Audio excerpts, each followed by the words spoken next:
হরে কৃষ্ণ। রাধাসখী রান্নাঘরে আপনাদের সবাইকে স্বাগতম। তো আজকে আমরা ভগবানের জন্য তৈরি করছি মুগ ডাল দিয়ে সজনে ডাঁটা। তো এটি খুবই সুস্বাদু একটি আইটেম, আর এখনও বাজারে কম বেশি সজনে ডাঁটা পাওয়া যায়। তো এখানে আমি মুগ ডাল নিয়েছি, আর মুগ ডালগুলোকে শুকনো খোলায় ভেজে লবণ, হলুদ, কাঁচামরিচ দিয়ে সিদ্ধ করে নিয়েছি। এই যে আমি একটু চেক করে নিচ্ছি সিদ্ধ হয়ে গেছে। এখন আমি মুগ ডালগুলো ভেঙে নেব।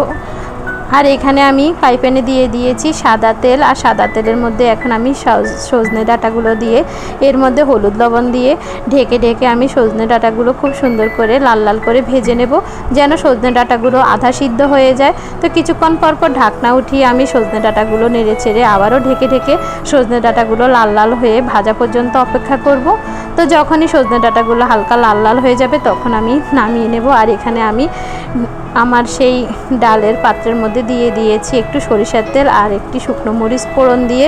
শুকনো মরিচটা যখন একটু হালকা লাল হয়ে যাবে তখন আমি এখানে দিয়ে দিয়েছি 1 চামচের মতো গোটা জিরা, আর গোটা জিরাটা দিয়ে এখন আমি ডালটা দিয়ে দেব।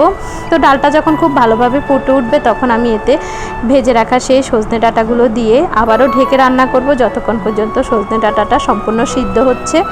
তো আমার ভিডিওগুলো যদি আপনাদের ভালো লাগে অবশ্যই আমার চ্যানেলটি সাবস্ক্রাইব করবেন, লাইক দিবেন, শেয়ার করে দিবেন।